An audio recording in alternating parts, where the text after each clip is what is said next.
Iniciamos la grabación entonces de tema de física y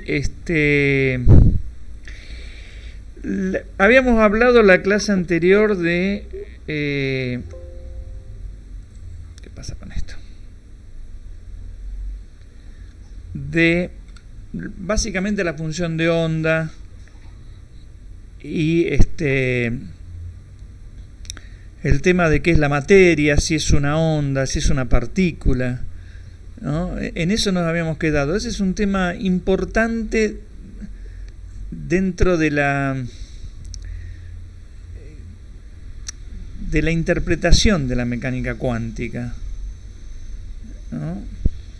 En el sentido de, si uno desea conocer de qué se trata el objeto que está estudiando, ¿no? Porque generalmente en una ciencia uno conoce lo que está estudiando, digamos. Y la mecánica cuántica por ese lado parece como bastante, ¿cómo les podría decir? Refractaria a conocer lo que se está estudiando. Pero uno podría estudiar igualmente sin necesidad de conocer, o sea, utilizar la mecánica cuántica sin necesidad de conocer el objeto que está estudiando. Y así fue durante mucho tiempo. Eso lo había comentado en un momento donde había un lema que decía, bueno, callate y calculá, ¿no? Como diciendo, mira, Schrödinger funciona, las cuentas andan bien, más allá de lo que hay detrás de las cuentas. Pero cuando fue avanzando el tiempo, que apareció más tecnología o dispositivos tecnológicos más sofisticados, la gente empezó como a tratar de hacer experimentos para ver efectivamente qué son o qué es la materia. Fundamentalmente si se trata de partículas, o se trata de ondas, o se trata de cosas duales, ¿no? O sea, cosas que manifiestan los dos comportamientos. Entonces, en este Power de hoy vamos a ver fundamentalmente experimentos que se hicieron relacionados con esto que estoy comentando. O sea, experimentos que se hicieron para determinar la naturaleza ondulatoria o corpuscular o dual de la materia. Entonces, fíjense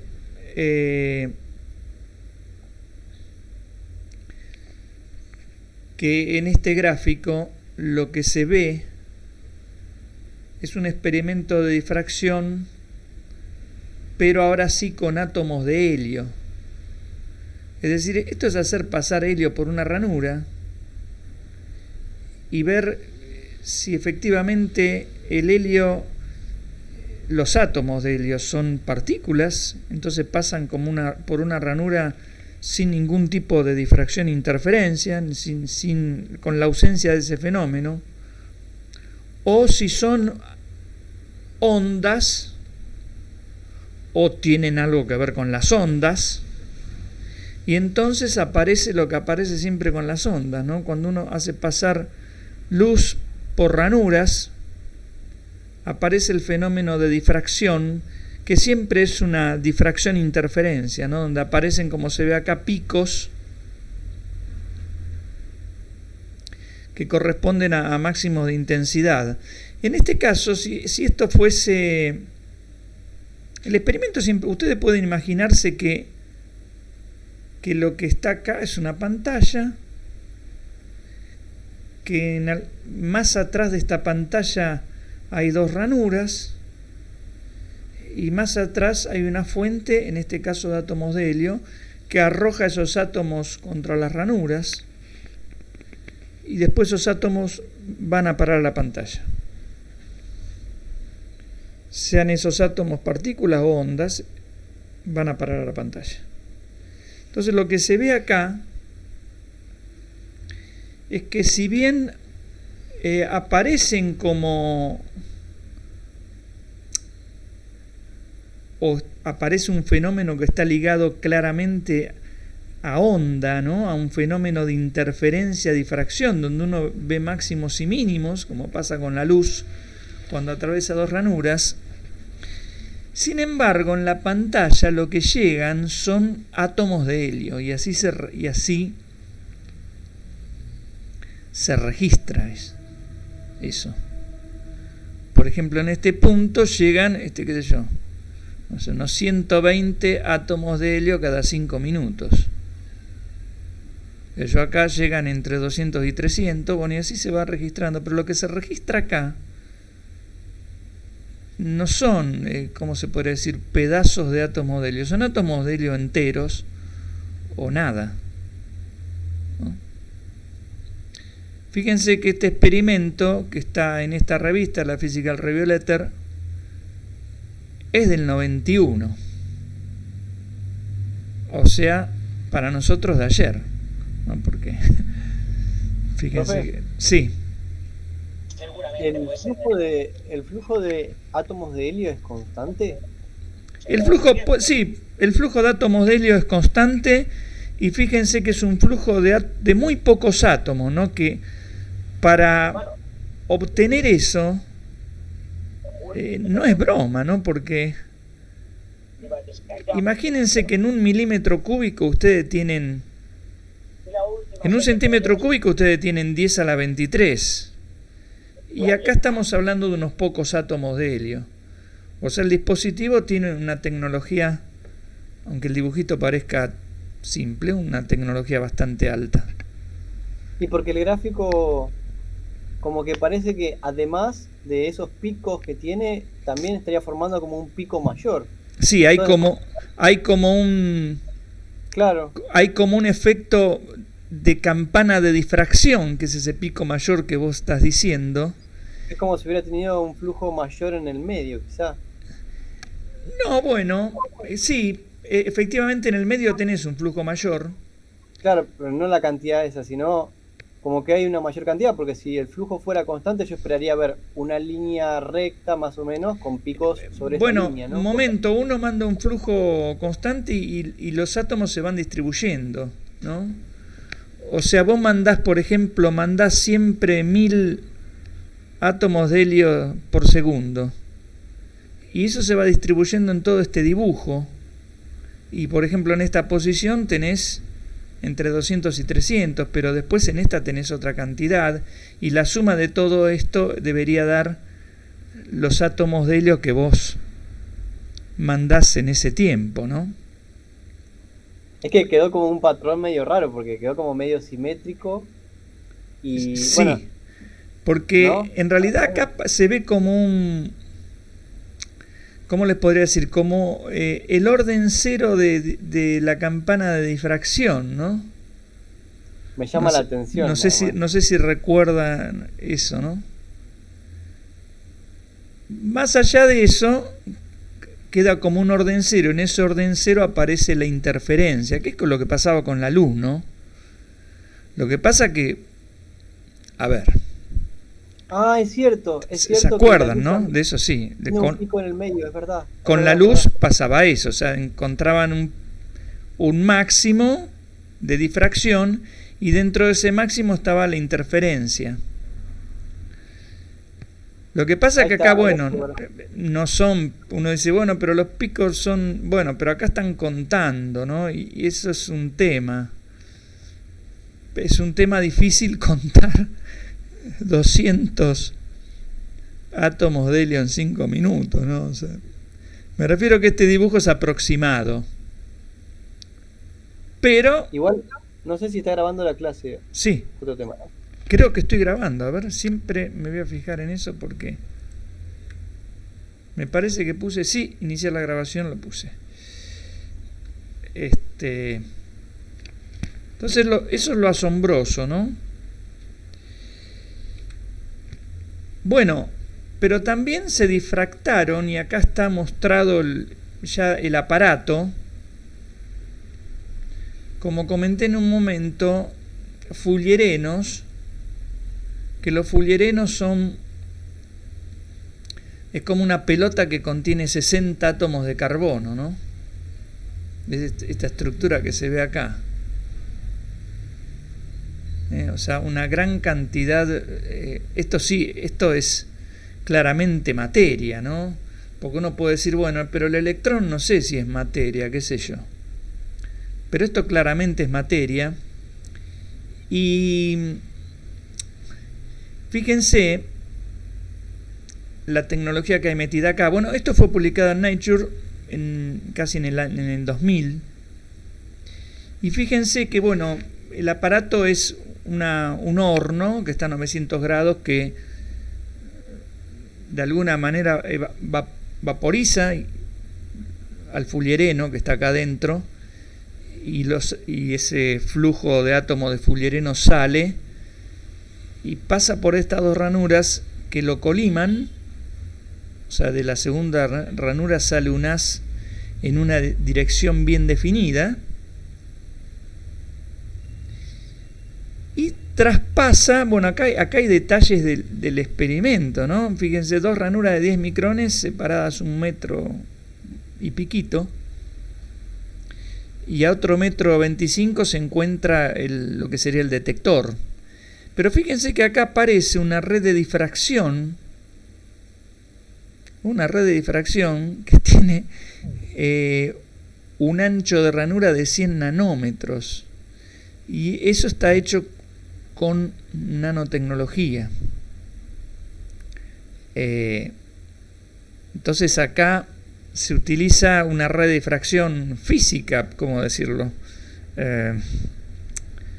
Porque cuando se difractaron electrones por primera vez en el experimento de Davison-Germer, los electrones se difractaron utilizando para ello un cristal de níquel, donde, bueno, la ranura era la distancia entre dos iones de níquel. Y bueno, y eso había que calcularlo, ¿no? O sea, más o menos se calculaba eso, pero uno, bueno, qué sé yo, es una ranura formada por átomos, y uno puede decir, guau, qué feo, porque no sé lo que hay ahí, porque al final no sé lo que son los átomos, entonces estoy medio como en la misma, ¿no? Pero digo, acá no, acá hay realmente una red de difracción fabricada por el hombre y metida en el aparato, ¿no? Y bueno, después está el sistema de detección que se hace a través de un láser, qué sé yo, eso no he encontrado demasiado detalle de ese sistema.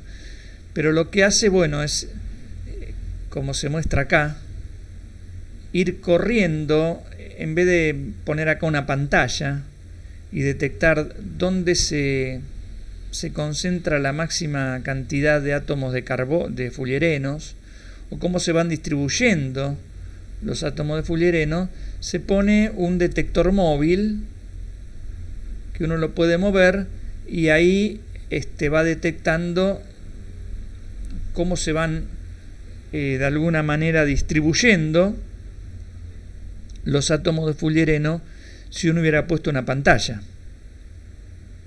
Porque fíjense, vuelvo a la hojita anterior, que estos picos están distanciados 10 micrones, ¿no? Y acá, en este otro experimento, es muy probable que inclusive la distancia entre pico y pico sea menor. O sea, hay toda una tecnología que permite mover este dispositivo, que permite moverlo de a micrones o menos todavía, ¿no? Entonces, es una tecnología importante. Por eso el experimento se hizo casi en el 2000. Bueno, y esta es la presión dentro del tubo. Casi está un vacío bastante bueno. Bueno, y este es el aparato, ¿no? Bueno, este es el pibe que trabaja en el laboratorio. Le pusieron acá el nombre del chico este. Fíjense que está la parte de colimación. Acá está la fuente. Fíjense que el aparato lo ve sencillito cuando lo ve esquemáticamente, pero fíjense lo que es, ¿no? Acá, bueno, está la fuente. Todo esto la parte de colimación, acá están las ranuras de 10 micrones, y esta la parte de difracción, bueno, y de detección. Fíjense lo que es el detector, ¿no? O sea que es un dispositivo que se nota que es caro, digamos, que no es de simple construcción. Bueno, pero fue la primera vez que se difractó lo que uno puede llamar materia, porque, a ver, 60 pelotas de 60 átomos de carbono es materia, material, digamos, ¿no? Bueno, después esta gente hizo, bueno, este es el grupo de gente que llevó a cabo el experimento. Y después, es más, publicaron en internet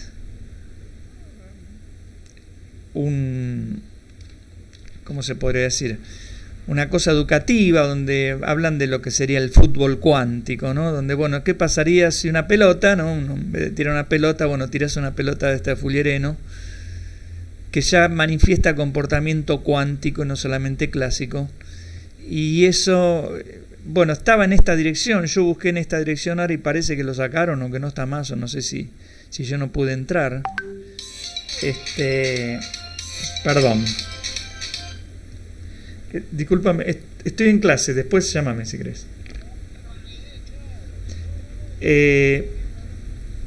Bueno, entonces ellos publicaron esto como parte de un programa educativo para que llegue para explicar mecánica cuántica a nivel escuela. Bueno, y después hicieron otros experimentos, como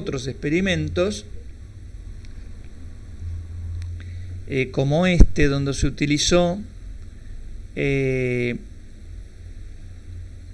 una red de difracción.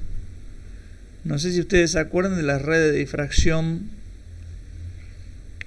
por reflexión, digamos.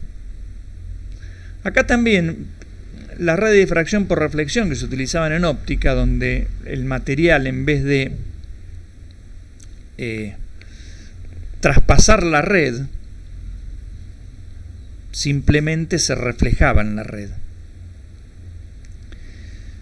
Bueno, lo que se ve acá es una red de difracción también. Esta red tiene tamaño nanométrico directamente, ¿no? Y este dispositivo lo que logró es, bueno, ustedes pueden siempre consultar a la publicación, pero lo que se logra con este dispositivo, bueno, es difractar diferentes cosas. Pero como siempre el esquema es el mismo, ¿no? Hay una especie de dispositivo de colimación que lo que logra, bueno, hay una fuente, ¿no? Una fuente que está a temperatura T0 y presión P0 de acuerdo a lo que uno quiera difractar. Y hay un sistema de colimación que me permite generar un haz muy fino que va a pegar en la red, bueno, y va a pasar por un sistema de detección que está conformado, bueno, por un imán que desvía los átomos o los electrones, si uno difracta electrones, o los iones, qué sé yo. Y hay un detector, ¿no? Pero fíjense que los dispositivos son más o menos siempre del mismo estilo, ¿no? Como uno los estudió en óptica. Eso es lo que tiene de bueno, que no son difíciles de entender cómo funciona esto, porque en óptica uno lo vio esto. ¿Sabe lo que es una red de difracción por reflexión? Y sabe cómo trabaja eso. Bueno, acá hay detalles de, bueno, después, qué sé yo, si yo mando iones, como puede ser esos pelotas de fullereno, qué sé yo, lo que sea, Después el tema es cómo uno detecta eso, ¿no? Si pone una pantalla o pone acá un detector de iones, que ya es un dispositivo que se fabrica comercialmente y que obviamente tiene una alta eficiencia. Porque hay un problema en todo esto, hay más de un problema, pero un problema es la eficiencia de detección de los dispositivos, ¿no? Qué sé yo, en el caso volviendo a los átomos de helio, el dispositivo con el que uno recoge los átomos de helio y lo detecta no tiene eficiencia del 100%. Generalmente son de baja eficiencia y ahora supongo que habrá mejorado la eficiencia, pero no sé, decir que tiene una eficiencia en un momento del 10% era mucho. Quiere decir que de cada 10 átomos que llegan, detecta uno, los otros 9 se le escaparon. Entonces, a mí se me escapan un montón de cosas y bueno, no sé si la imagen que estoy viendo corresponde realmente a una difracción física o corresponde a un problema del detector, ¿no? Entonces, la detección de estas cosas, igual que lo que pasa en los aceleradores de partículas, si uno piensa en el colisionador de hadrones, hay dispositivos que tienen muy buena eficiencia de detección y obvio, cuestan, me animaría a decir, cientos de millones de dólares hacer eso, ¿no? Porque hay que detectar una partícula subatómica, engancharla justo y engancharla siempre, ¿no?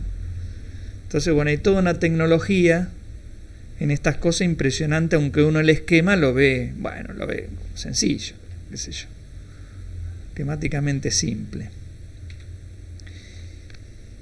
Bueno, además de estos experimentos que se hicieron para detectar, digamos, el comportamiento ondulatorio de la materia, también se hicieron experimentos durante muchos años para detectar el comportamiento corpuscular de la radiación. La radiación como fenómeno ondulatorio, pensemos en la luz, ¿no? Y ya desde épocas muy remotas, por ejemplo, estas dos personas que no me animo a nombrar, pero son alemanes, y publicaron en Pure Physics del año 1925, hicieron experimentos con rayos X para ver si los rayos X realmente eran ondas o eran partículas. Entonces acá tenemos uno de los experimentos. ¿En qué consiste este experimento? Lo que ven acá es una especie de dispositivo de Millikan.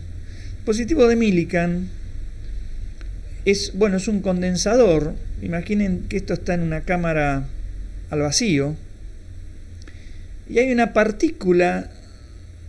Esto es una partícula que está suspendida entre las placas del condensador, se la mantiene en equilibrio. Esa partícula está cargada eléctricamente, de forma tal que con la carga eléctrica que tiene, se mantenga en equilibrio cuando está entre las placas del condensador. Supongamos que está cargada, no sé, esta placa es positiva, la partícula está cargada con carga negativa y está atraída por esta placa, pero a su vez pesa. Entonces el peso compensa la fuerza eléctrica y la partícula se mantiene en equilibrio. Y esa partícula es micrométrica. Acá está el diámetro. Tiene 2,5 por 10 a la menos 4 milímetros. Es decir, tiene 1/4 de micrón de diámetro. Es una partícula de berilio, ¿no? Del elemento berilio.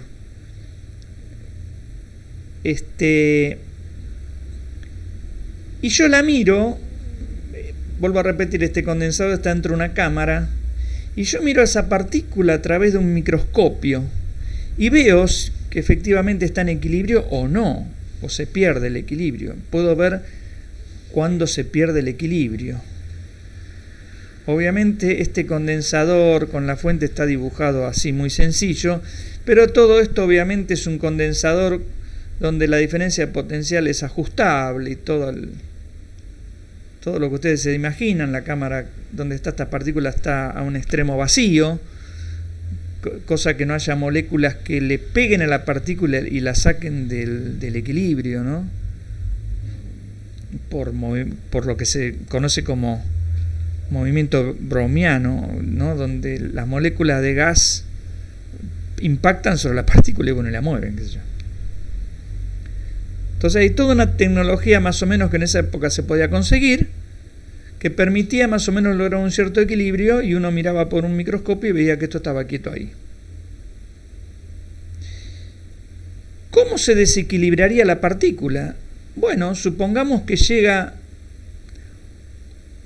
otra partícula con la suficiente energía, como puede ser un fotón, por ejemplo, y le arranca un electrón más, y de repente esta partícula se vuelve más positiva. Estoy poniendo un ejemplo. Se vuelve más positiva y entonces se cae, porque esta placa es positiva, la partícula se hizo ahora más positiva que antes, con lo que positiva que estaba antes se mantiene un cierto equilibrio, pero si se hace más positiva ya no, entonces se cae contra esta placa. Entonces eso la desequilibraría. Bueno, eso es por un lado. Por otro lado, lo que vemos acá es un tubo que produce,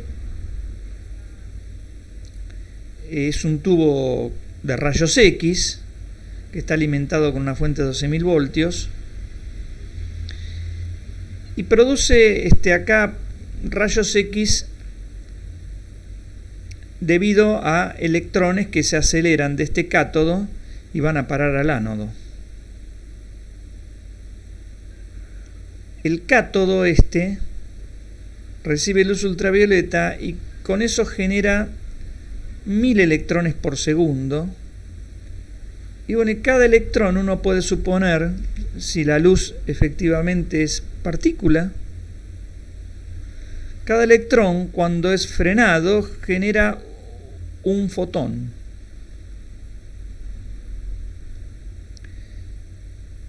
Genera fotones para todos lados. O sea, por ejemplo, un electrón es acelerado y genera un fotón que sale para allá. Después el otro genera un fotón que sale para allá. El otro para allá. Qué sé yo. Va tirando fotones aleatoriamente para todos lados. Pero algún fotón, alguno de esos fotones, justo sale en este ángulo. Y si sale en este ángulo, llega a la partícula de bismuto, creo que era bismuto y no berilio. Llega a la partícula de bismuto y la desequilibra. Y uno lo ve. Ahora, ¿cuál es la probabilidad de que la partícula salga en este ángulo? Bueno, esa probabilidad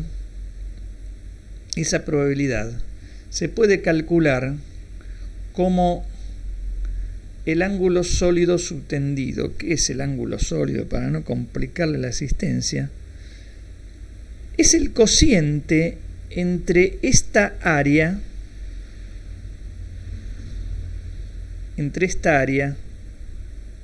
el ángulo subtendido por esta área, y el área total de la esfera.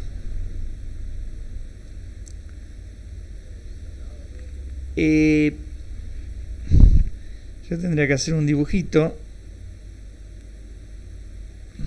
A ver. Para explicar un poco mejor eso. Yo estoy hablando de que los fotones salen y atraviesan una cierta área.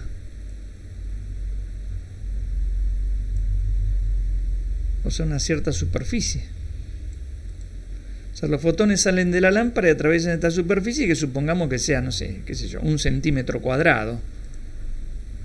Supongamos que esta superficie, la quiero pintar, sea de 1 centímetro cuadrado. Mientras que toda la superficie de la cual esa superficie es parte, supongamos que, bueno, los fotones, el dibujo va a quedar medio feo, pero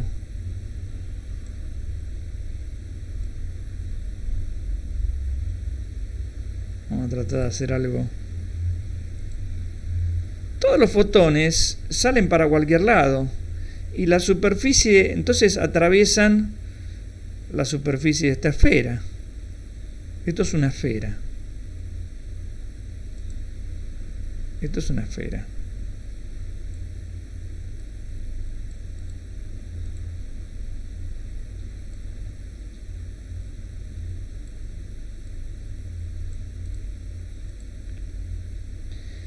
Y esta esfera, supongamos que tiene un área de 1 metro cuadrado.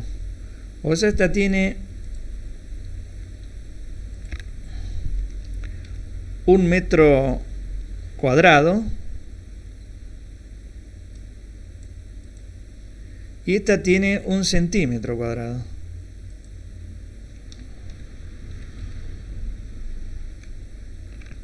Bueno, la probabilidad de que un fotón pase por acá, como esta superficie es 10.000 veces más chica que esta, va a ser 1 sobre 10.000. O sea, la probabilidad es el cociente de superficies.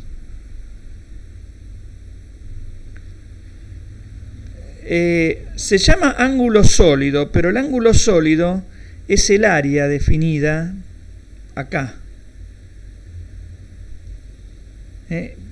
Por ejemplo, ¿cuál es el ángulo sólido de una esfera? Bueno, es el área de una esfera, eso es 4pi por radio al cuadrado, ¿no? O sea, eso es esto, ¿no? 4pi por r, bueno, cuadrado. Ese es el ángulo sólido definido por una esfera. Y el ángulo sólido definido por esto se puede pensar también en función del radio, y uno lo puede poner como una constante multiplicada por el radio. Por ejemplo, la constante alfa multiplicada por el radio al cuadrado. Perdón, siempre el radio al cuadrado. Así que la probabilidad es el cociente de alfa por r cuadrado dividido 4pi por r cuadrado, que es esta cuenta que ustedes ven acá. 4pi por r cuadrado, alfa por r cuadrado. El r cuadrado se me va con el r cuadrado. Esa es la probabilidad. En realidad, la probabilidad es el inverso de esto, ¿no? Vamos a ponerlo acá, escrito por acá.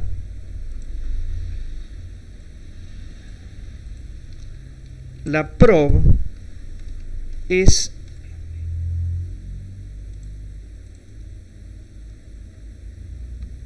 en principio alfa. Vamos a buscar letra griega, alfa, dividido 4pi. Esa es la probabilidad. Ahora, la probabilidad aumenta. Eso es la probabilidad de que un fotón, de todo lo que van saliendo fotones en forma uniforme para todos lados, salga justo por acá. Si yo en vez de un fotón por segundo tengo 1000 fotones, la probabilidad se multiplica por 1000. O sea, yo tendría que multiplicar acá arriba por una n, que es la n que aparece acá. Esta es la probabilidad. Quiere decir eso que el tiempo que hay que esperar para que un fotón atraviese justo esta pequeña área es la inversa de la probabilidad. Si la probabilidad es muy grande, yo tengo que esperar poco tiempo. Si la probabilidad es muy chiquita, tengo que esperar más tiempo. O sea, el tiempo, acá se calculó el tiempo. El tiempo es la inversa de la probabilidad. Voy a poner en grande esto. Ahora, ¿qué es lo que pasa?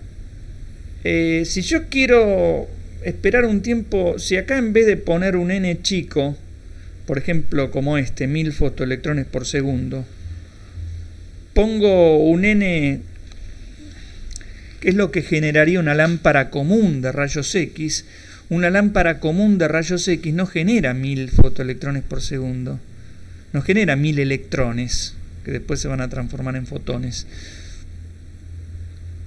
o que van a producir fotones. No, genera de un cátodo caliente, no de un cátodo iluminado por UV, de un cátodo caliente, como tienen las lámparas de rayos X, salen 10 a la 20 fotones, qué sé yo, por segundo, 10 a la 20, perdón, electrones por segundo. Entonces, si yo acá tengo un n muy grande, tengo una probabilidad enorme y tengo un tiempo muy corto para medirlo. Por ejemplo, con 10 a la 20 acá, este tiempo podría llegar a ser millonésima de segundo. Entonces, ¿cómo lo mido eso? Porque yo prendo la lámpara y espero una millonésima de segundo y veo que la partícula se desequilibra. Pero, ¿cómo mido una millonésima de segundo en el año 1925 en un laboratorio común y corriente? Por eso acá se necesitó inventar esto para producir pocos electrones, bajar mucho la probabilidad y lograr entonces un tiempo largo, 30 minutos. Yo prendía la lámpara, me sentaba cómodamente mirando con el microscopio y si estaba todo bien, si la luz eran fotones, etcétera, etcétera, etcétera, con cierta energía, bueno, después de 30 minutos se tenía que desequilibrar la partícula esta que estaba acá dentro de esa cámara. Y efectivamente así sucedió. Así sucedió.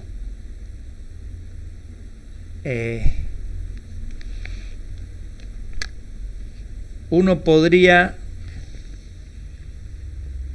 pensar que, bueno, que también si es una onda electromagnética, la onda electromagnética seguro que atraviesa esta ranura y llega acá.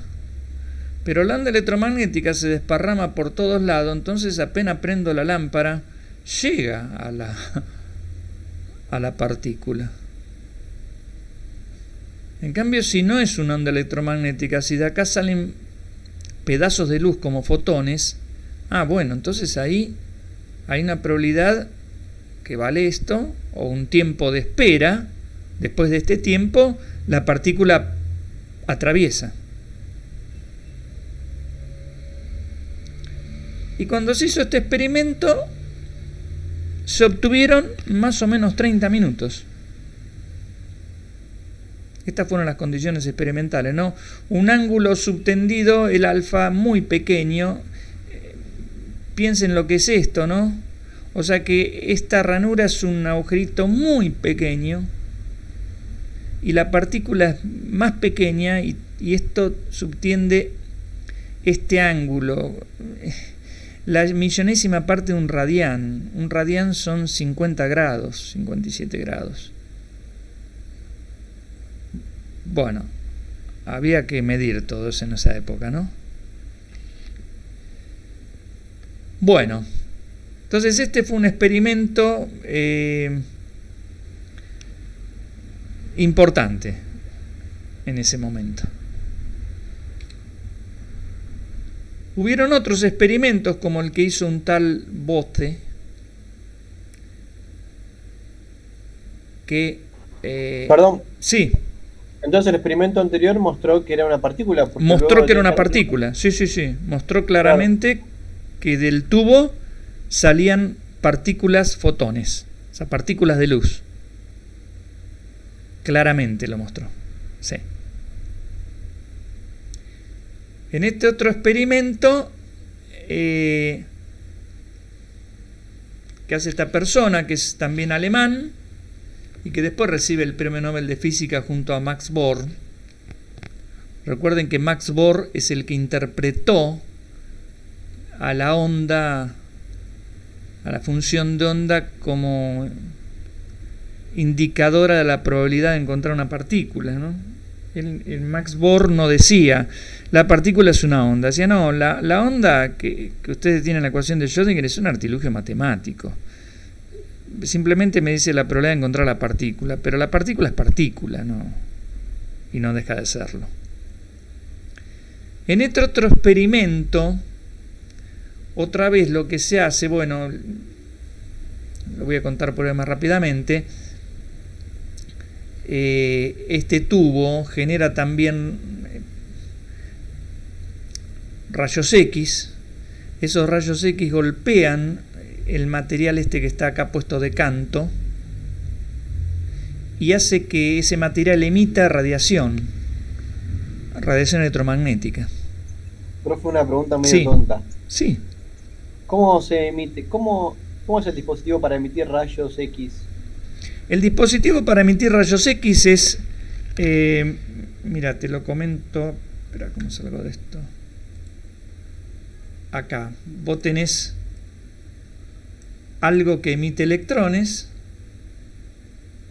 y tenés acá, vamos a poner así, tenés acá un bodoque de un material y tenés acá una fuente. Esto está conectado a una fuente de muy alta tensión.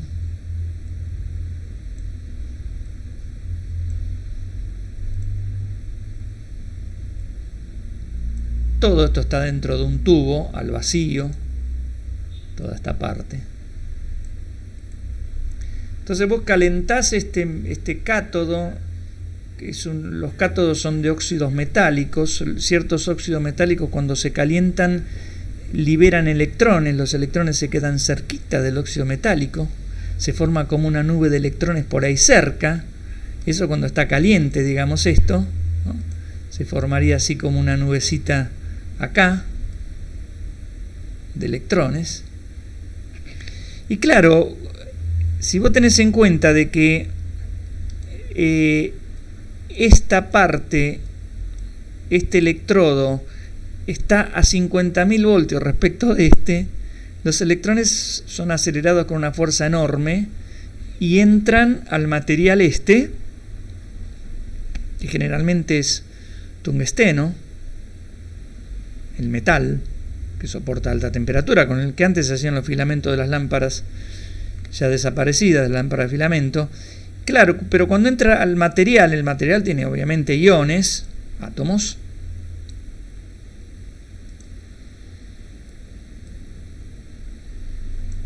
Ese es un átomo, un núcleo atómico, positivo, por supuesto, del tungsteno.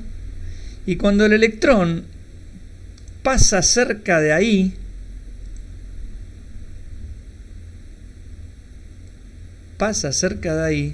obviamente siente la fuerza del núcleo atómico, venía con esta dirección y ahora se desvía.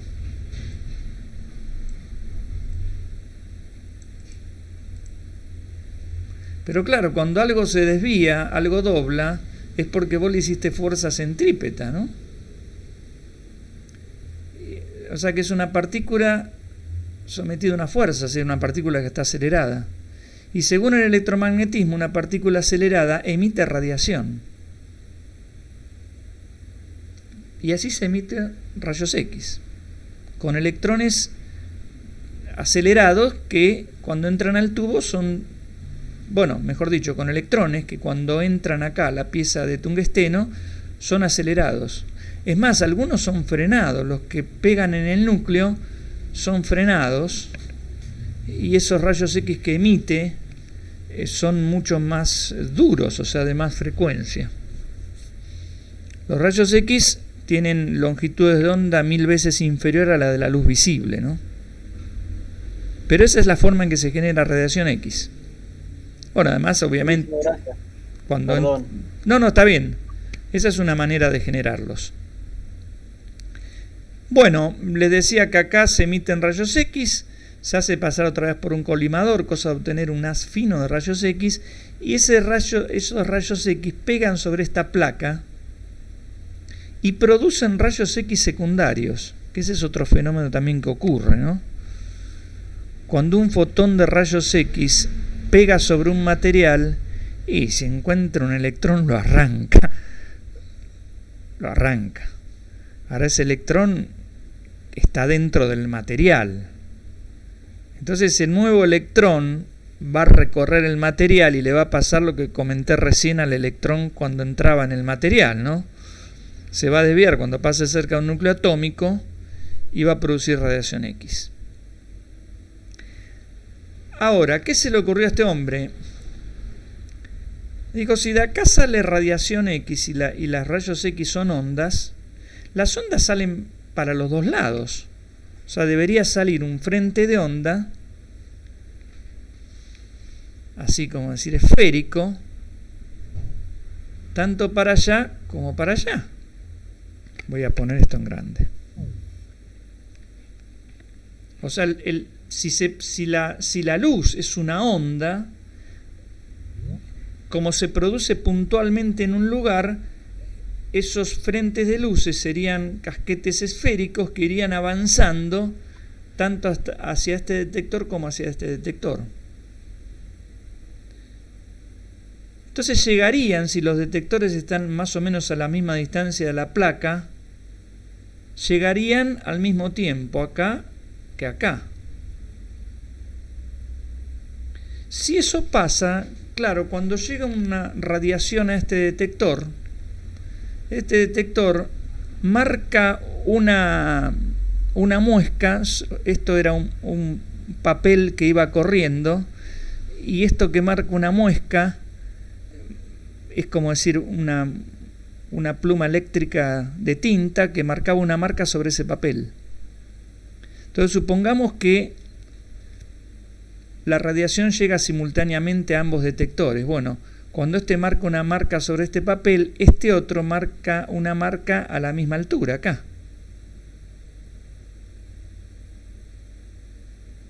¿Está bien? Obviamente, todo este dispositivo, porque uno dice, pero ¿para qué cuerno es todo esto? Imagínense con la tecnología del momento, estamos hablando del año que no fue 1954, en el 54 Bose recibe el premio Nobel por esto, pero fue anterior a eso. Imagínense si en vez de un fotón por segundo salen 10 a la 20 fotones. ¿Y qué es? Esto ya no lo puede seguir, eso. Cada vez que le llega una frente de onda cuenta esto. Pero si yo le mando, no sé, no le mando un frente de onda, le mando así un tren de frentes de onda, 10 a la 23 frentes de onda por segundo, y esto ni se mueve. Por eso había que hacer este aparato de tal forma de que se genere un frente de onda, y después de un tiempo más o menos largo, otro rayo X pase por este agujero, impacte y genere otro frente, ¿no? Para que esto lo pueda detectar. Ahora, les decía, si fuese un frente de onda,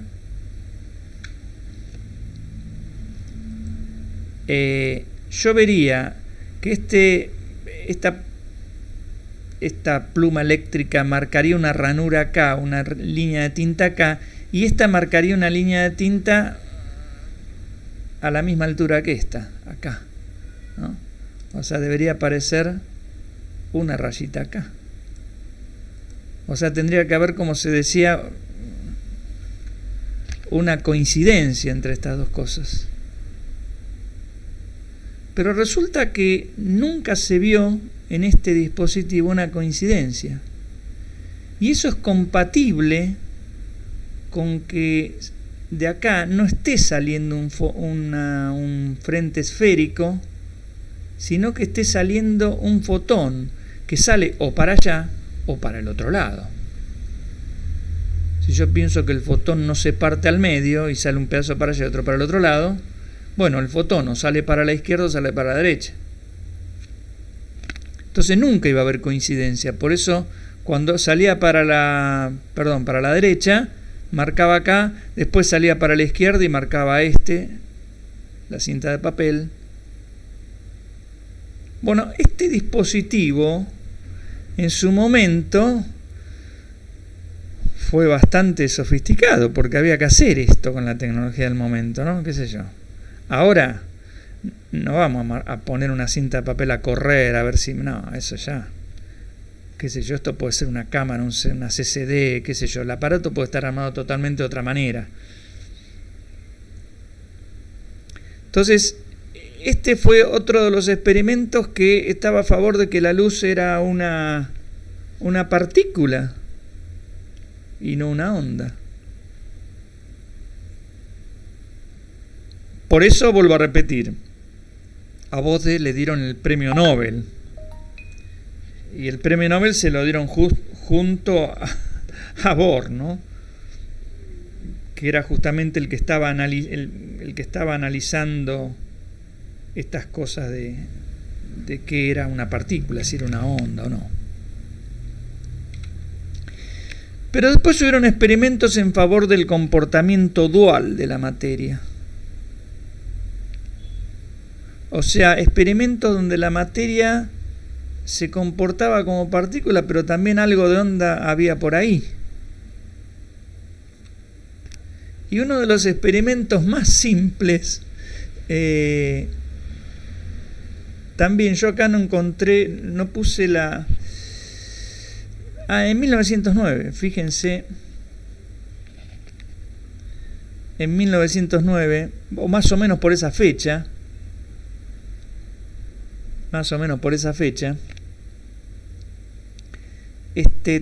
estas tres personas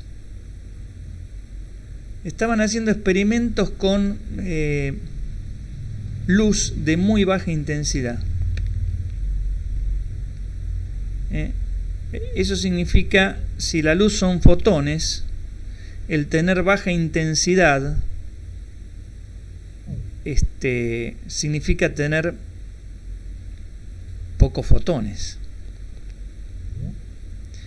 Esas luces de baja intensidad, estos experimentos estaban registrados, pero no tenían quizás como intención saber si la materia era partícula, era onda, era simplemente hacer interferencia de luz que llegaba de las estrellas muy lejanas.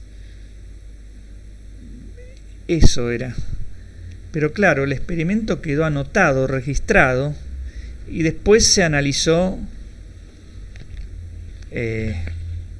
cuando ya la mecánica cuántica empezaba a preguntarse si la luz era partícula o era onda, ¿no?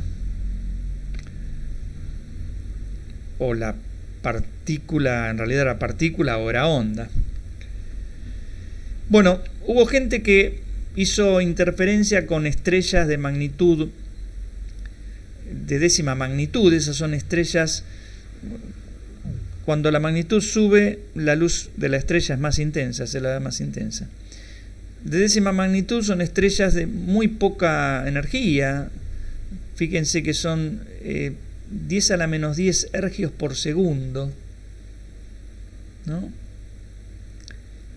Y eso corresponde a pocos fotones. Acá están los fotones, yo no lo tenía en la frente y no encontraba el número. Eso corresponde a 100 fotones por segundo, si uno piensa en la luz como fotones. Si uno piensa en la luz como fotones, son 100 fotones por segundo de luz que llegaba acá al objetivo, que generalmente era luz roja, ¿no? Bueno, ahora, si uno tira 100 fotones, o sea, tira un fotón, a ver, la estrella no va a tirar los fotones todos juntos. La estrella va tirando fotones, y que tire 100 fotones por segundo quiere decir que tira un fotón cada décima de segundo, cada centésima de segundo. Entonces, supongamos que tire un fotón y después de una centésima de segundo viene el otro fotón. Pero claro, en una centésima de segundo el fotón que entró acá llegó al extremo del tubo y se depositó.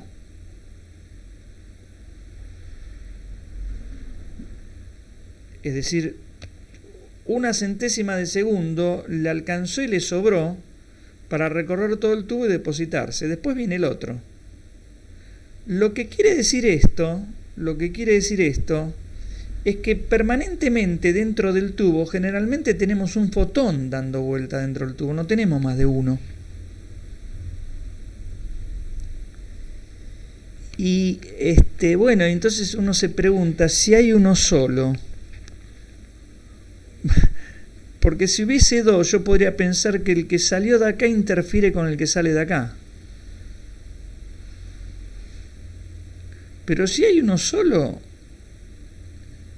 que atraviesa una ranura y después el otro atraviesa otra vez las ranuras, nunca encuentro dos, es muy difícil por la poca cantidad de fotones que tengo por segundo.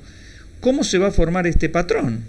Bueno, alguien puede pensar, salvo que el fotón se desparrame entre las dos ranuras. En un momento se pensó eso, que el fotón era algo que, bueno, se podía desparramar entre las dos ranuras. Y el fotón, entonces una parte del fotón que atravesaba una ranura podía interferir con la otra parte del fotón que atravesaba la otra.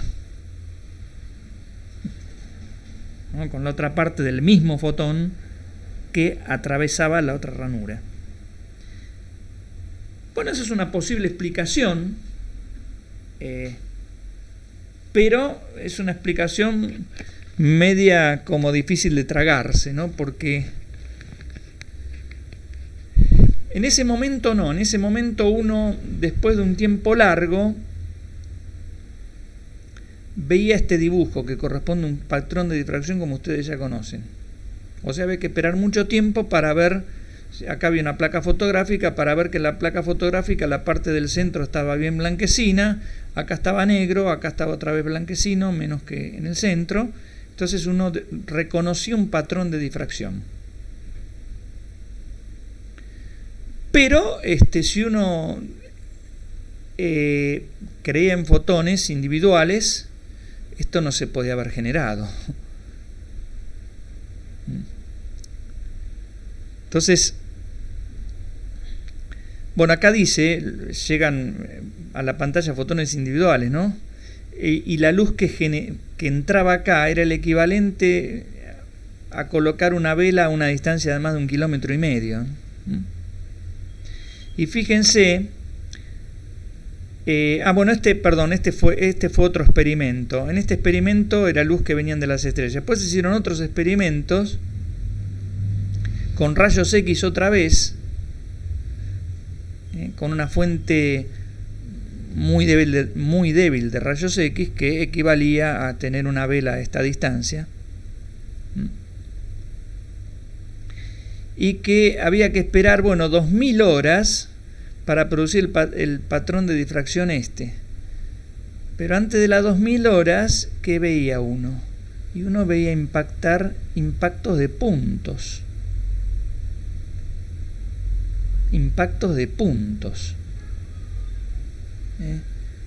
O sea que si yo esperaba poquito tiempo, los fotones impactaban como puntitos, como partículas.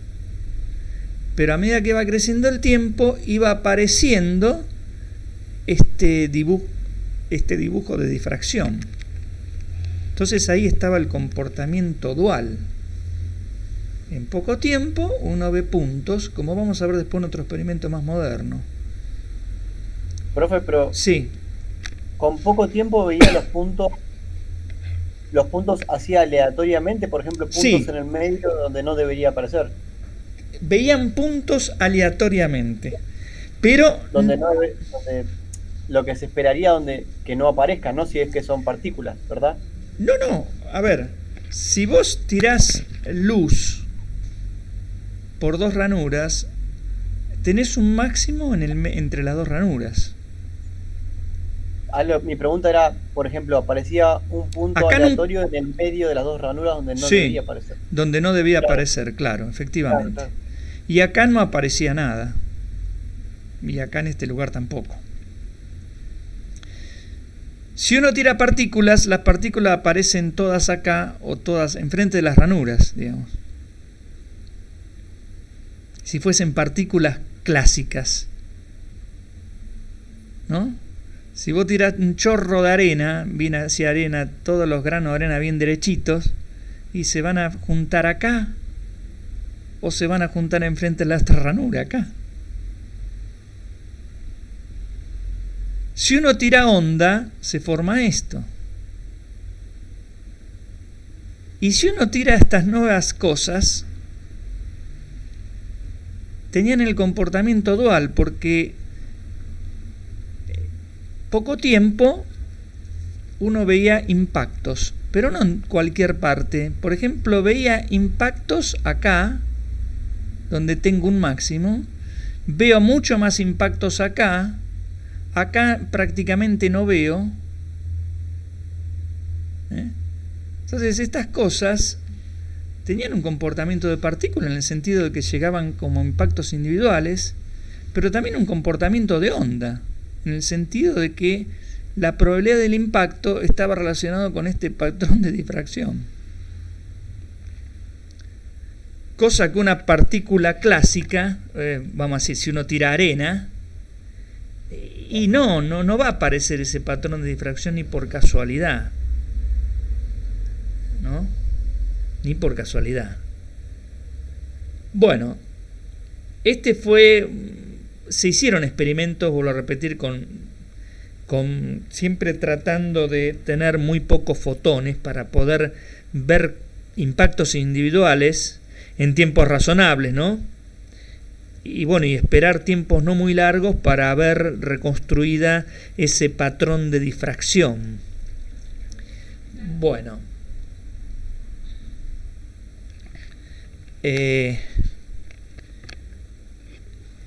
fíjense acá, bueno, eso es, o mejor dicho, esto es lo mismo que lo que dijimos recién, donde hay una fuente de fotones, ya mucho más moderno.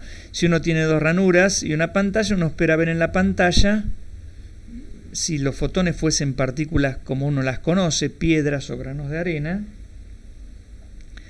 uno esperaría ver en la pantalla estas figuras frente a las ranuras, o sea que los granos de arena se depositan acá o acá.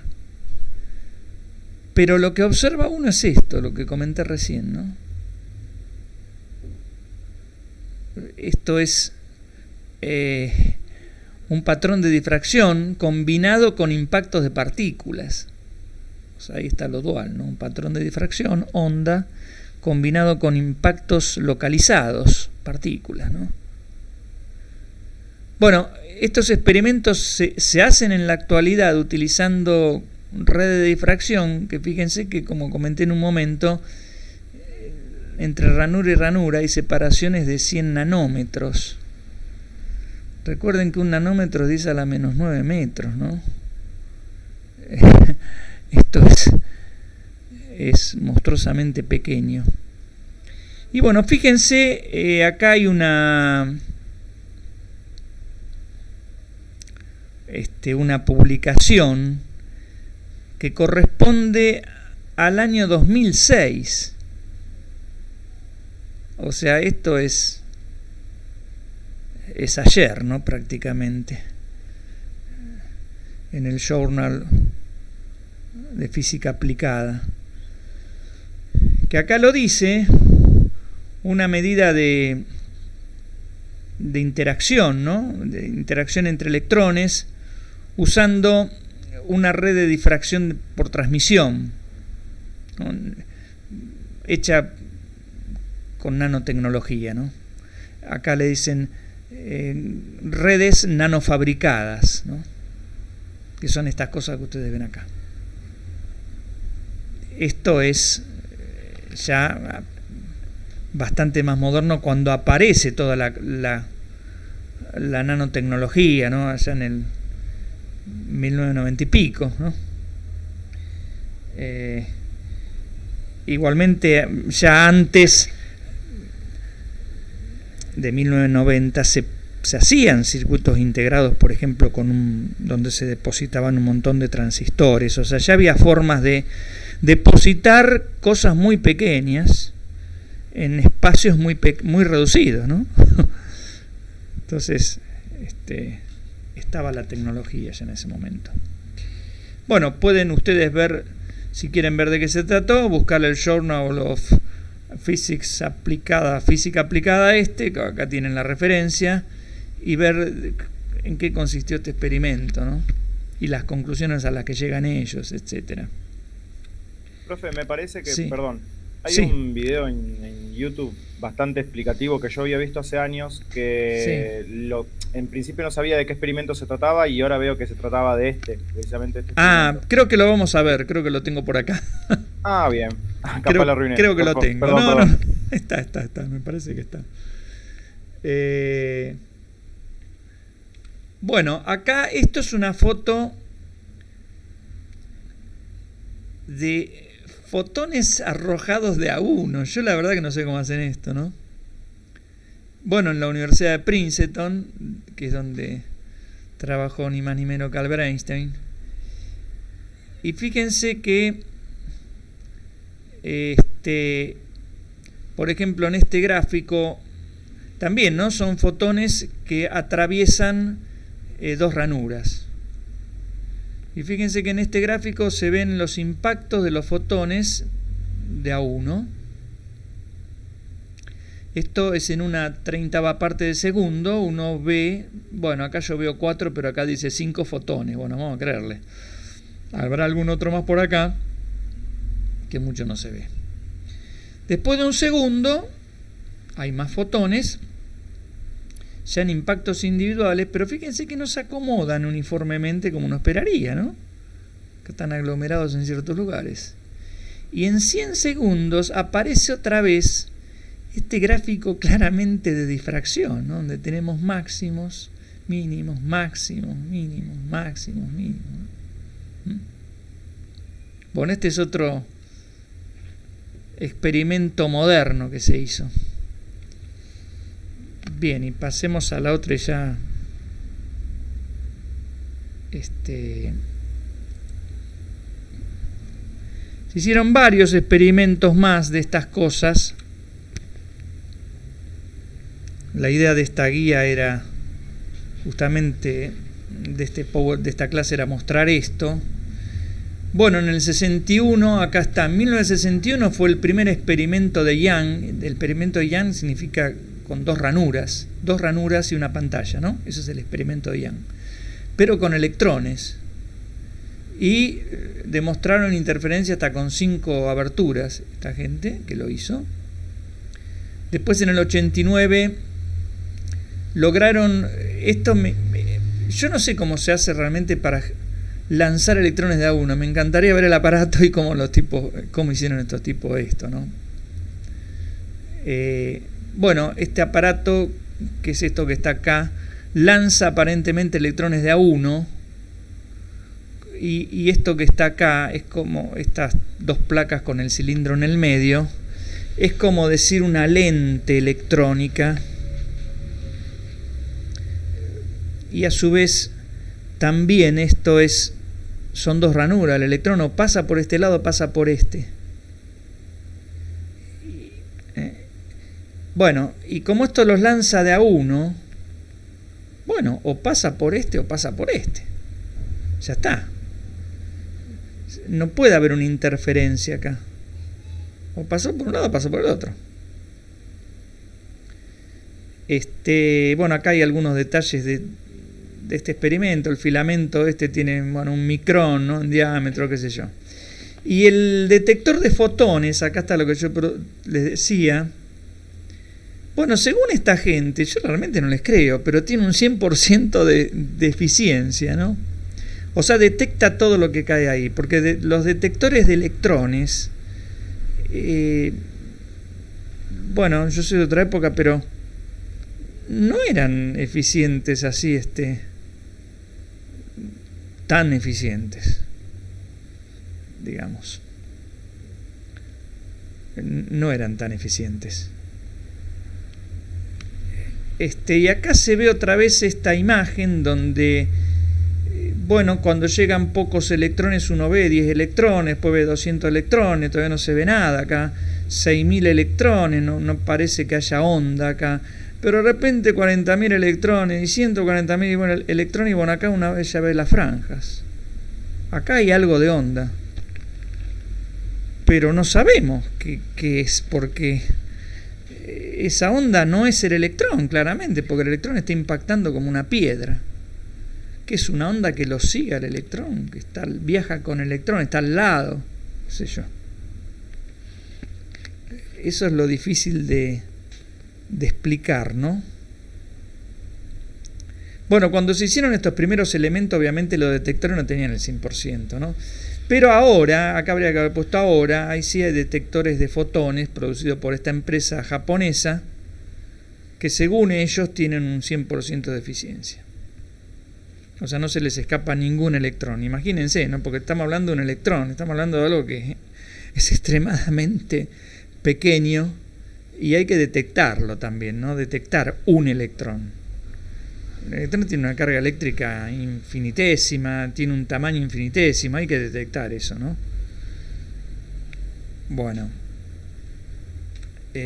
Bueno, acá no importa esto. Y acá está seguramente lo que vos decías o lo que quizás vos viste. No sé si es esto. Uno tira electrones de a uno, que es lo que vimos recién, ¿no?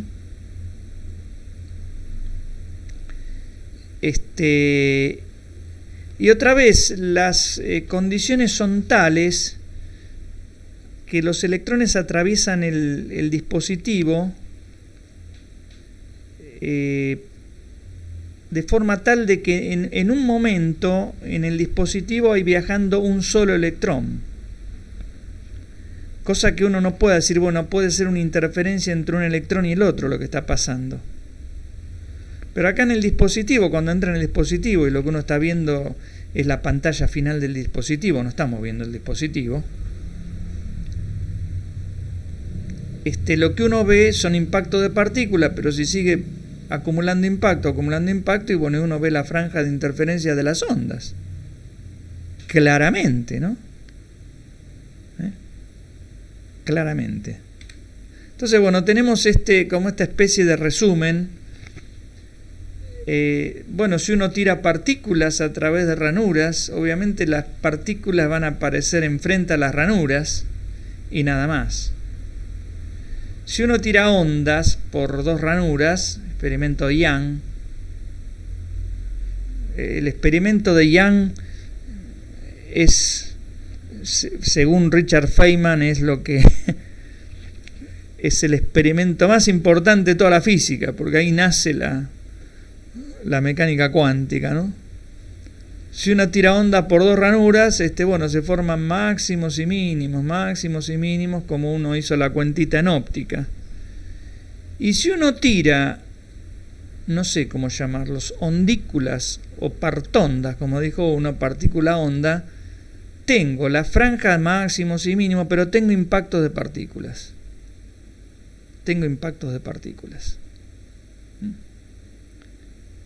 Entonces, ahora uno se puede agarrar la cabeza porque puede pensar, bueno, flaco, pero a ver, una bala como la que está tirando este tipo acá,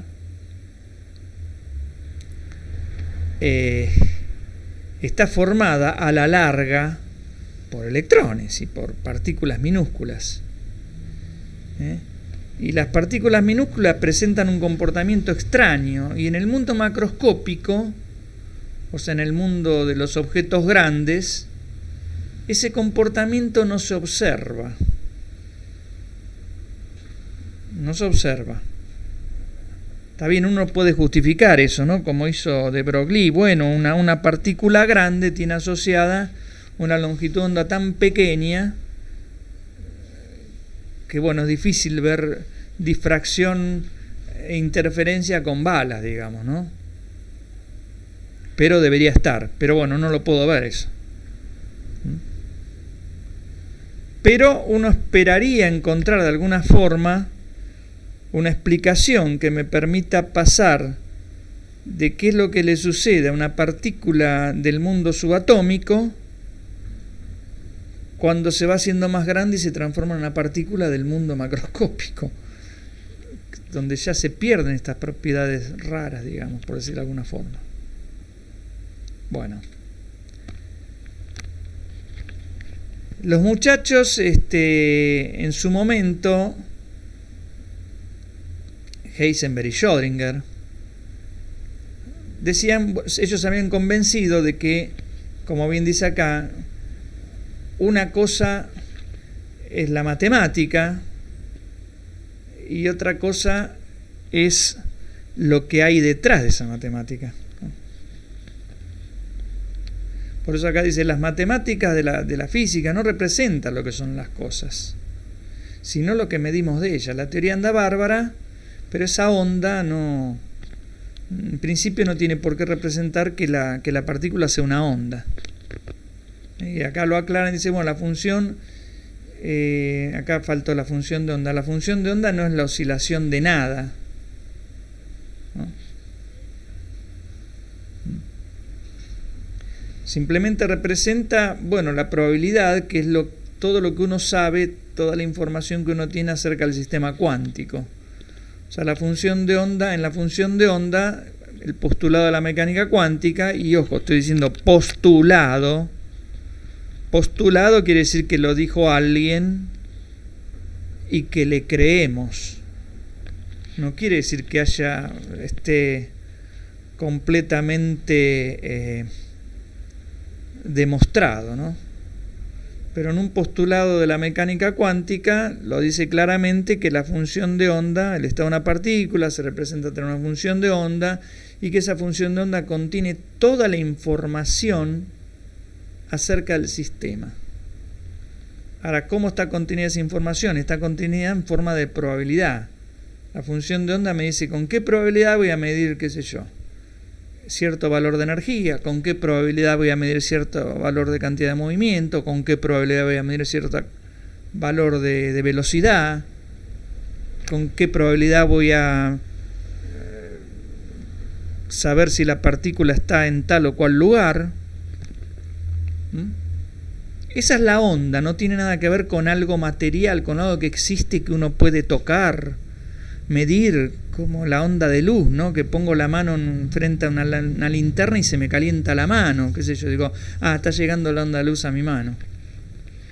Acá nada que ver, acá esa onda es inmaterial, es como dicen, esto es lo que pensó Heisenberg y Schrödinger, ¿no? Como dicen ellos, es solamente un artilugio matemático, ¿no? La matemática de la física. Es la matemática de la física, no está diciendo nada de lo que hay ahí. Bueno,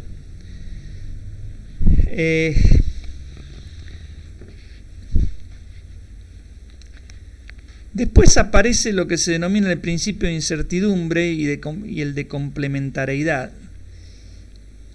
Y el principio de complementariedad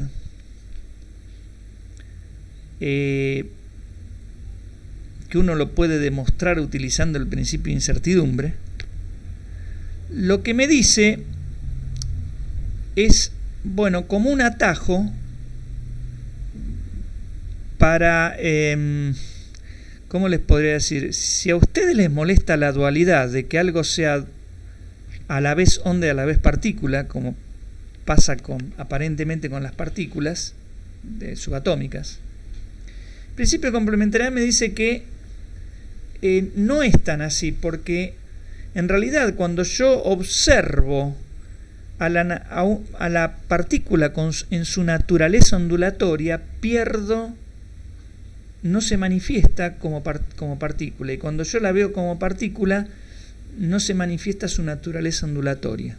O sea, una es complementaria de la otra. Una situación es complementaria de la otra. Está bien, es decir, bueno, las cosas presentan dualidad, y esta gente dijo, no, bueno, no es tan así. Dualidad si no la medimos, pero si la medimos, por ejemplo, si vemos el electrón, vemos que impacta contra la pantalla, es una partícula.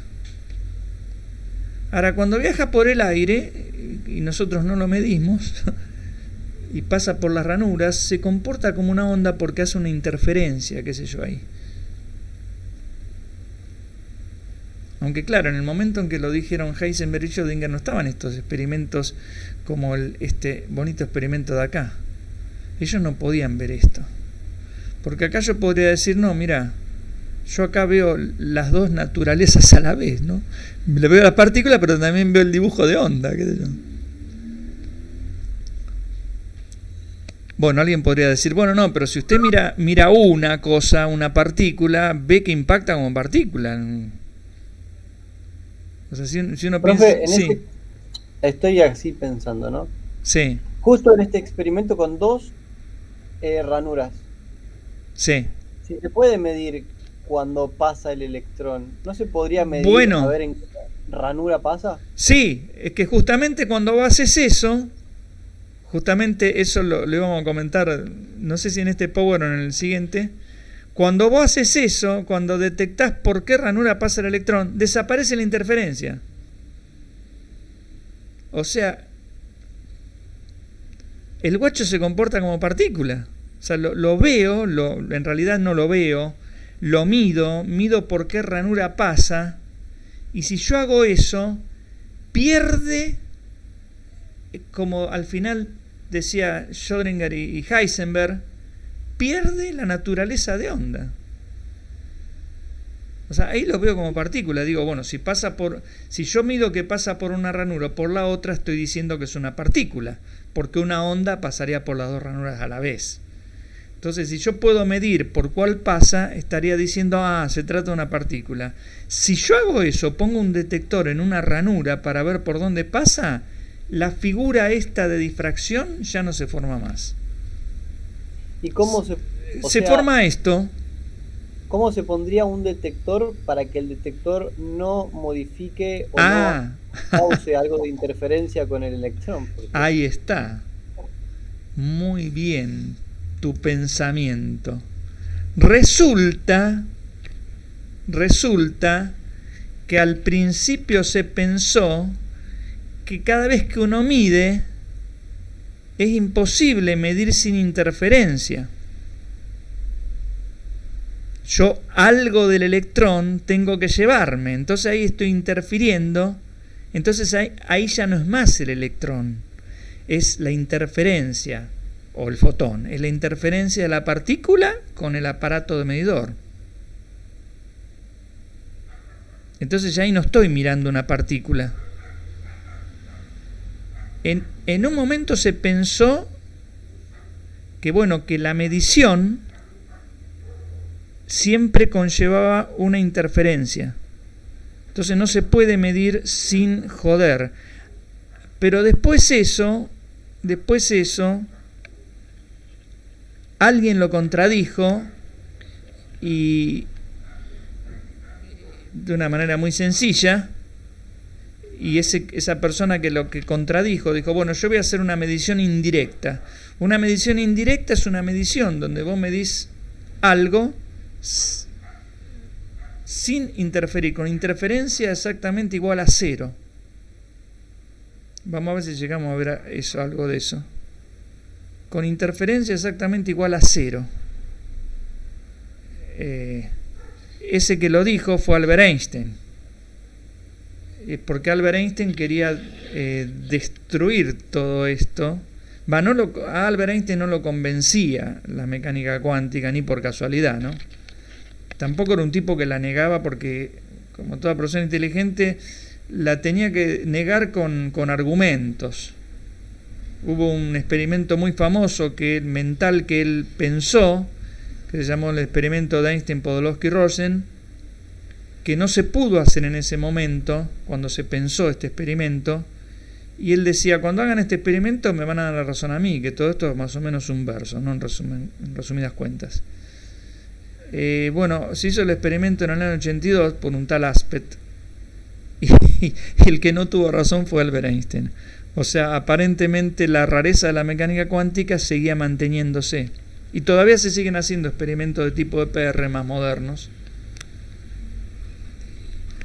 Bueno, el tema es bastante, muy interesante, pero bastante enroscado, como pueden ver.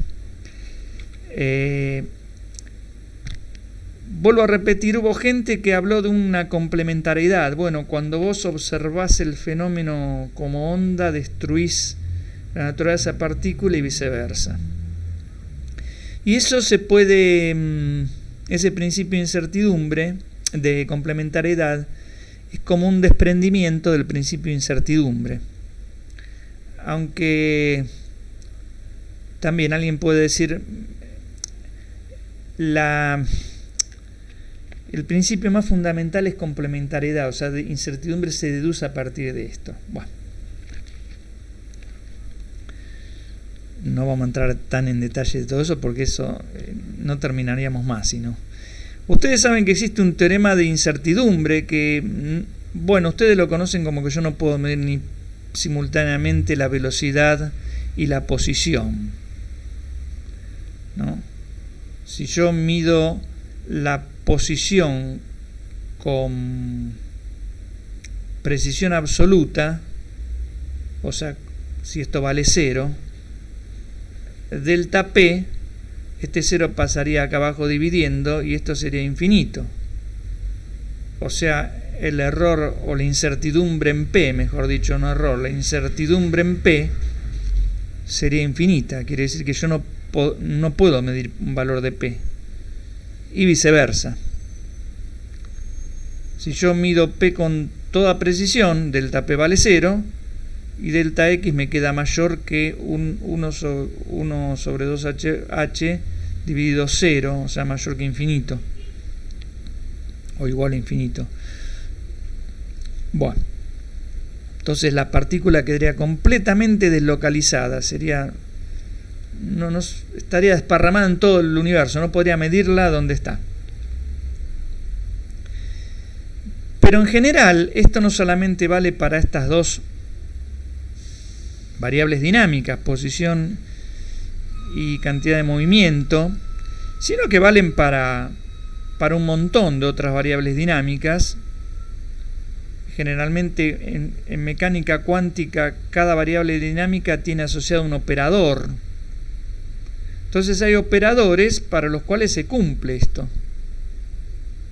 O sea, su incertidumbre multiplicada por la incertidumbre del otro operador me da más grande que, bueno, el módulo del valor medio del conmutador. Profe, perdón, sí. Estoy re molesto y re pesado. No, al contrario. Sí, es bueno tener así estas interrupciones. Dime. Acá, ¿habrá alguna manera de razonar esto del principio de incertidumbre a partir de la formulita del caso particular que tenemos acá? Porque digo, bueno, este principio tiene que salir de algún lado, pero supongo que debe haber alguna manera fácil de razonarlo. Yo supongo que en cuanto estoy midiendo la posición, si quiero medir la velocidad, la estoy alterando.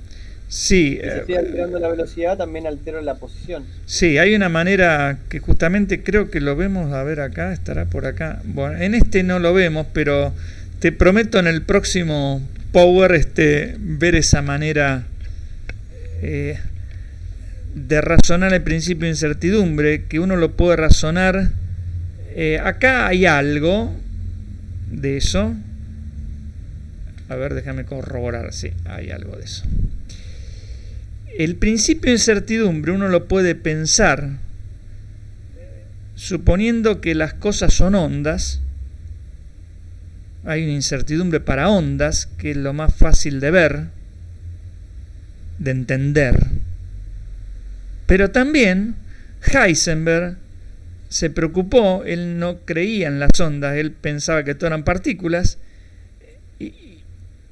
y encontró una forma de razonar de manera tal de poder entender un principio de incertidumbre para partículas. Eso, el experimento mental que él piensa se llama el microscopio de Heisenberg, y lo vamos a ver también. Pero vamos a empezar por el más fácil, que es para ondas, ¿no? Pero sí hay una manera de entender eso, digamos. El principio de incertidumbre que a Einstein no le gustaba nada, ¿no? Obviamente. Para nada le gustaba. Bueno,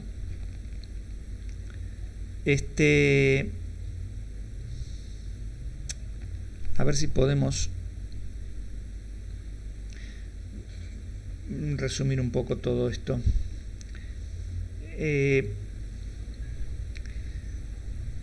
Bueno,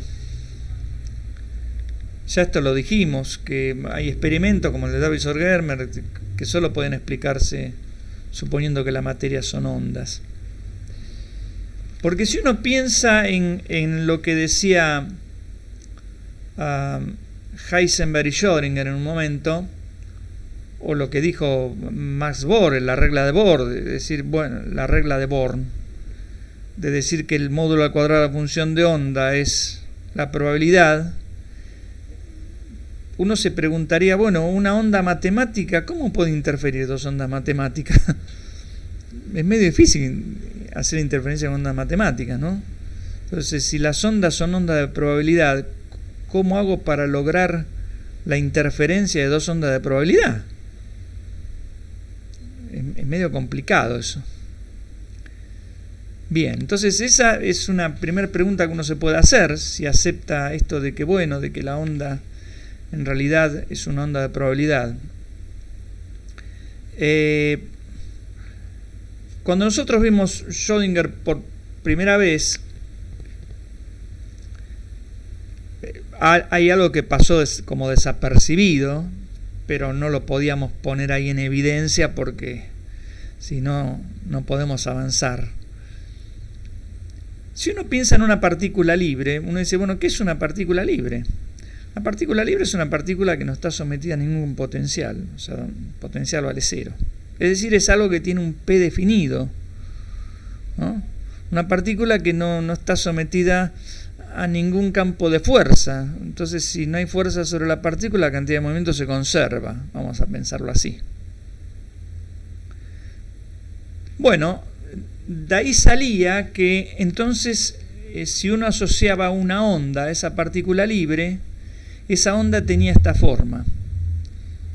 ¿Y por qué tenía esta forma? ¿De dónde salía esto? Bueno, si ustedes reemplazan esta forma en la ecuación de Schrödinger, poniendo b igual a 0, esto cumple perfectamente la ecuación de Schrödinger con b igual a 0. O sea, esta es la función de onda de una partícula libre.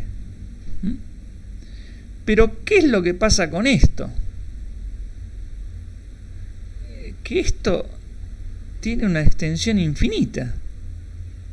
Si yo pienso en una partícula libre, yo había hecho un dibujito por alguna parte de mi computadora. Si yo pienso en una partícula libre como una onda plana, digo, bueno, lo que ustedes ven acá, lo que ustedes ven acá son los frentes de onda que corresponden a una onda plana. Cuando uno mira esta fórmula, por ejemplo, esto es una onda plana que se propaga en la dirección X. O sea que si yo piensen una cosita, ¿no? En esta onda plana, la partícula está libre, o sea, tiene una energía que corresponde a su energía cinética y es fija, y tiene una velocidad que también es fija, porque no está sometida a ninguna fuerza, ¿no? Entonces, la única variable en todo esto es X y, bueno, obviamente el tiempo. Pero uno puede pensar una foto de esta onda plana a tiempo fijo. A las 9 cortamos, no se hagan problema. Uno puede pensar esta onda plana a tiempo fijo. Si yo fijo el tiempo, para cada valor de X, no importa cuánto vale Y, cuánto vale Z, esta psi tiene un valor determinado. O sea, el valor de psi depende de X. O sea, estoy en esta situación. Por ejemplo, este plano, en este plano, X vale un solo valor, pongo 3, qué sé yo. O bueno, acá dice X2. Bueno, acá X vale X2. Fijo, en cada punto del plano,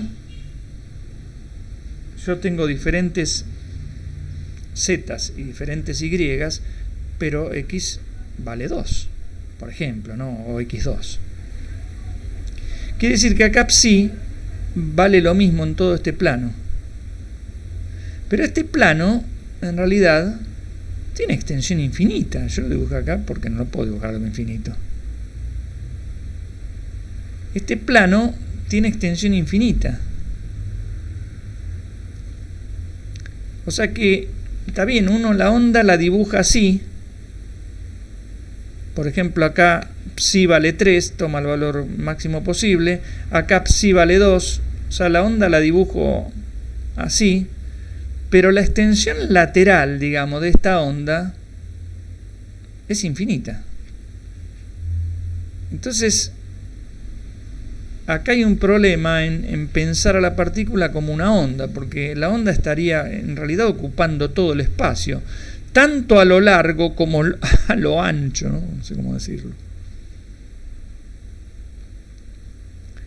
Entonces, una partícula libre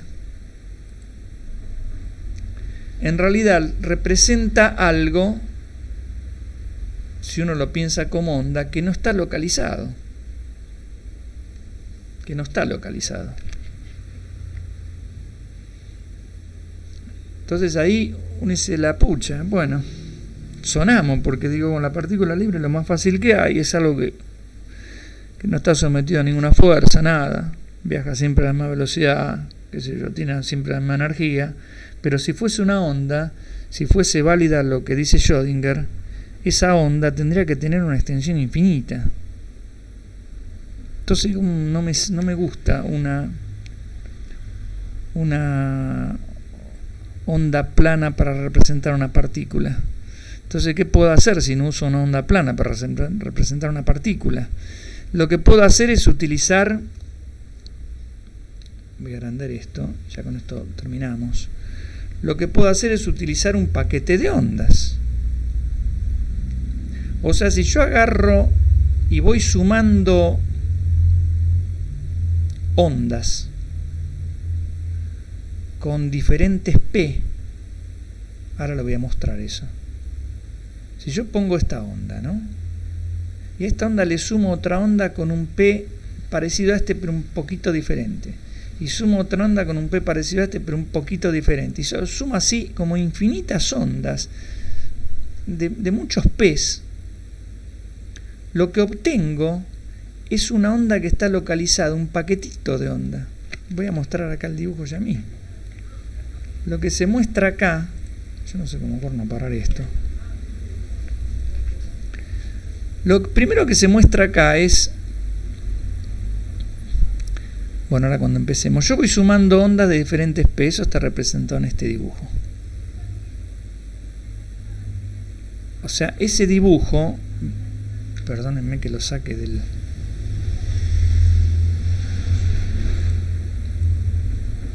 Vamos a aclarar qué significa ese dibujo, ¿no? Lo que significa una parte de ese gráfico que el tipo muestra, pucha, así como diferentes líneas.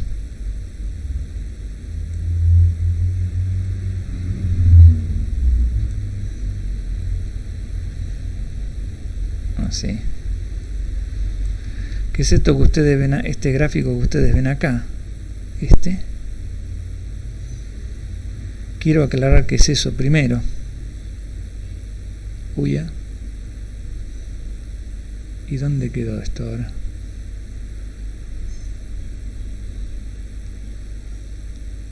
Estamos en el horno. Más a la derecha. Ah, tienes razón. Yo cada vez entiendo menos todo esto. Lo que representa esto es lo siguiente. Vos vas a mezclar en este eje,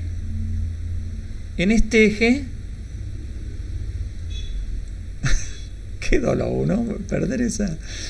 En este eje tengo el valor de P. Voy a poner el valor de P. Y en este otro eje voy a poner la amplitud de la onda. Vamos a poner así, A.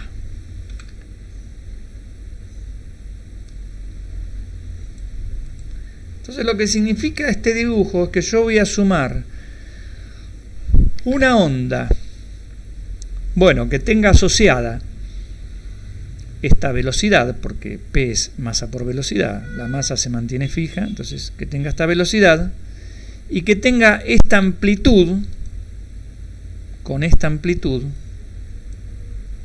A eso le voy a sumar una onda que tenga esta velocidad, pero con esta amplitud. O sea, supongamos que yo digo, bueno, a esta, vamos a ver cómo dibujo esto, Dios mío, ayúdame. Yo agarro y digo, bueno, dibujo esta onda que corresponde a tener una cierta P. La P está contenida acá en la longitud de onda, ¿no? La P es proporcional a la longitud de onda. Si recuerdan de Broglie dice que la longitud de onda es H sobre P. Así que decir P es decir longitud de onda. Entonces tengo longitud de onda y tengo la amplitud, que es esto, ¿no? Lo que mide esto.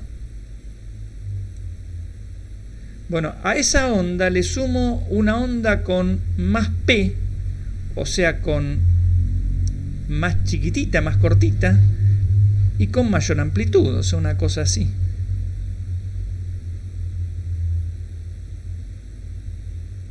¿No? Y así sucesivamente. A esa le sumo otra con más P y más amplitud, después con más P y menos amplitud, y así sucesivamente, ¿no? Si yo hago toda la suma de estas cosas, voy a obtener no una onda plana que tiene extensión así infinita, sino que voy a obtener algo parecido a esto, un paquete de ondas.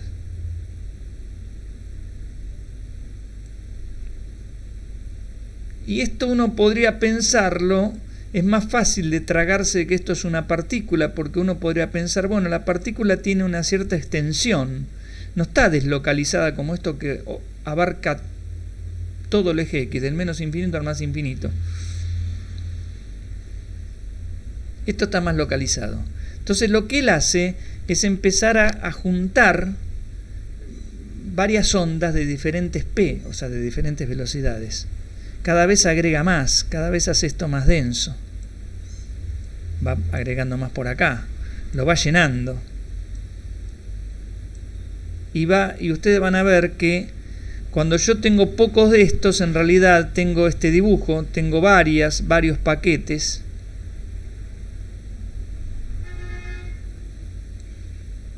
Pero cuando los voy juntando, estos desaparecen y me queda como uno solo. O sea, cuando yo paso de tener una suma discreta de ondas, o sea, esta más esta más esta, a un continuo, sea, es donde están todos los valores de P, ¿no? O sea que en realidad esa suma hay que hacerla con una integral desde P1 acá a P sub 2. Cuando hago eso obtengo mi deseado paquete.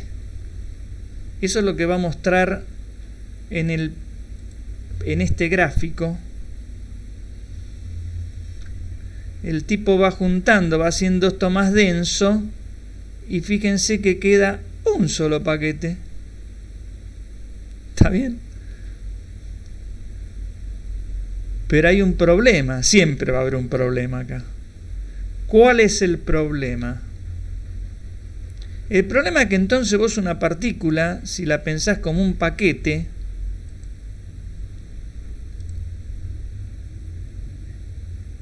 tenés que pensar que tu partícula no tiene una velocidad definida, porque es una mezcla de todas las velocidades. Están todas, entre este y esta. O sea, ya no podés pensar a la partícula como que tenga algo de velocidad única. Este fenómeno se lo conoce como superposición de estados. En cuántica, todas las partículas tienen un estado de superposición. Porque si no, es como que se deslocalizan, ¿no? o pueden estar en un estado de superposición, digamos así. Esto es el famoso gato de Schrödinger, mitad vivo, mitad muerto. Uno dice, bueno, pero esta partícula, ¿qué velocidad tiene? Loco, vos me dijiste una partícula libre con una velocidad fija, definida, pero ¿y esto qué velocidad tiene? Tiene todas las velocidades. Sí, bueno, vos vas a tener que pensar una partícula muchas veces como una superposición de ondas, cada una con una velocidad definida. Bien. Otra de las cosas que aparece, que es este otro gráfico, acá se ve el famoso principio de incertidumbre. Cuando este es el delta de P arranca de acá hasta acá, cuando yo achico el delta de P, se me deslocaliza la onda. O sea, pierdo noción en dónde está. Porque esto es la probabilidad de que esté en algún lugar. Cuando se deslocaliza puede estar en todos los lugares a la misma vez. ¿Está bien? Cuando el delta P se hace cero, ya el delta P es un continuo siempre, fíjense que está todo sombreado, esto de amarillo, mal color elegido, pero bueno, está todo sombreado en amarillo. Cuando el delta P se achica, o sea, cuando la incertidumbre en P baja, aumenta la incertidumbre en X. O cuando la incertidumbre en X baja, aumenta la incertidumbre en P. Eso sale directamente de la ecuación de hace un ratito del principio de señor. Claro. Este principio de incertidumbre, en realidad, no sale de la mecánica cuántica. Esto sale, otra vez acá, esto sale, digamos, de matemática. De que si vos sumás un montón de ondas senoidales con distinta frecuencia y diferente amplitud, te va a pasar eso. Si vos calculás su transformada de Fourier, que significa pasar por ejemplo, de la posición a la cantidad de movimiento, bueno, en la clase que viene vamos a aclarar qué es lo que dije. Cuando deslocalizás en la cantidad de movimiento, localizás en la posición y viceversa. Es algo que no tiene absolutamente nada que ver con la mecánica cuántica, que ya estaba en la matemática desde hace años atrás y que tiene nombre, que si mal no recuerdo se llama teorema de Parseval. Hablando de transformada Fourier, bueno, la próxima clase vamos a hablar un poquito de eso. Bueno, pero fíjense los problemas que van apareciendo, ¿no? Nosotros la vamos a dejar acá para no ir metiendo más cosas, porque meditemos que bastante lo que dijimos hoy, ¿no? Que ya la mecánica cuántica, así, de si uno habla de la función de onda, ya en el caso más sencillo, una partícula libre, que parece todo muy lindo, muy sencillito, que es una onda plana, ya ahí tenés un problema. Ya ahí tenés un problema. Y bueno, y después hay otros problemas, pero no vamos a ir tampoco rápido. Por ahora conviene parar la transmisión aquí, la grabación aquí. Entonces detengo la grabación aquí.